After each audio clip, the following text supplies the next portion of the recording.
আল্লাহ তাআলা কিয়ামতের কঠিন ময়দানে যেদিন স্বামী স্ত্রীকে চিনবে না, স্ত্রী স্বামীকে দেখে পালিয়ে যাবে, বন্ধু বন্ধুরে চিনবে না, পীর সাহেব মুরিদরে চিনবে না, মুরিদ পীর সাহেবরে চিনবে না, দলের কর্মী তার নেতারে চিনবে না, নেতা তার কর্মীরে চিনবে না, বন্ধু বন্ধুরে দেখে পালাবে। এই কঠিন মুহূর্তে সূর্যটা মাথার কাছে চলে আসবে, জমিনটা তামার জমিন হবে, আজকের জমিনের মতো নয়।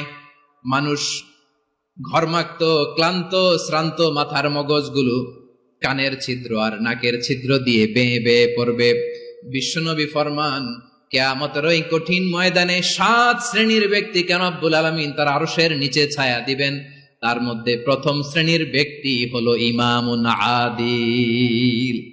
ইমামুন আদিল, ন্যায়পরায়ণ শাসক, যে ইনসাফের সাথে বিচার করে, যে জাস্টিস সমাজে সার্ভ করে, যে সুশাসন নিশ্চিত করে, ওই ইমামুন আদিল। আদিল শব্দটা বুঝছেন না? ইন্নাল্লাহা ইয়া'মুরু বিল আদল, পাইছেন? আদিল।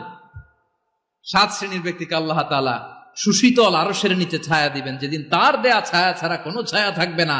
এর প্রথম হচ্ছে ইমামুন আদিল, ন্যায়পরায়ণ শাসক। চিল্লায় বলেন সুবহানাল্লাহ।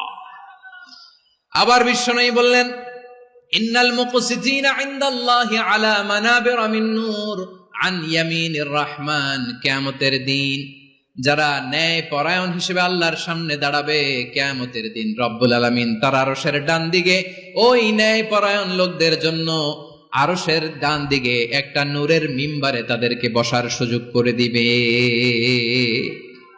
আল্লাহর আরশের ডান দিকে ন্যায়পরায়ণ লোকদের জন্য আল্লাহ তাআলা নূরের মিম্বার বানাবে। 4টে কেন কথা মনে করেছেন? আল আদাল, জাস্টিস। ইন্নাল্লাহা ইয়া'মুরু বিল আদল। আল্লাহ তাআলা এই আদালতের নির্দেশনা দেয়, সুবিচার, সুশাসন। প্রিয় ভাইয়েরা, এটা আমরা বাংলাদেশে চাই কি চাই না? এই যে অরাজকতা, এই যে অন্যায়, এই যে জুলুম, এই যে ইনকনসিস্টেন্সি সমাজের অসঙ্গতির প্রধান কারণ জাস্টিস নাই, সুবিচার নাই, সুশাসন নাই। শেষবারের মতো আওয়াজ করে বলেন তো, আমরা বাংলাদেশে আদল চাই কি চাই না?